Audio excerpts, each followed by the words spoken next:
Mas gusto kong kopyahin yung kabila. Ay, sagad na yung likod. Wala kang washroom sa harap ng Wala washroom. na. Kasi panibagong ano na naman yun. Dahil sinagad mo na ano. Ganda ng mga ano. Ano? Ganda yun. May plywood siya. Parang fiberglass. Diyan maglinis-linis sila ako sana. At siya maglinis lahat, hindi mo may 250, 300.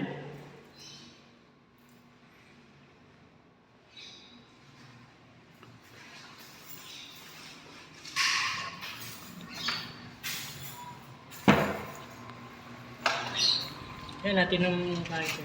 Ako pante. Oh. Tsaka 6'5". Nangyari na eh. 6'5".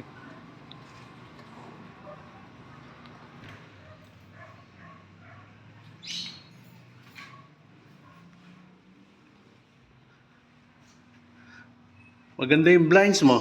Oo. May presyo din yan. Oo, meron din yan. Meron ko magkano lahat yan. May 12 yata.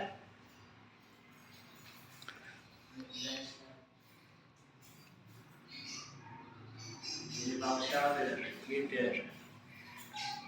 Ito, kompleto na. May mga tubig na yan. Ilaw. Talaga.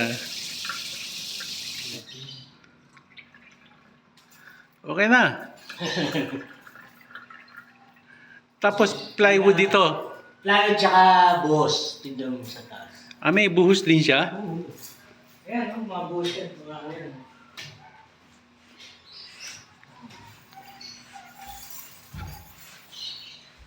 Alas ko. Okay. Diba? Pag nag-aircon ka, okay nito presko na. Oo. Pag nag-brown out, may hangin Isang ka. lang, oo. Okay. Ayun. Ayun. Naalala ko nga ako dito sa engineer eh. Ang engineer nito, taga Mabalakatan. Yung pinaka mismong engineer ng yung pagkukuha ka ng permit.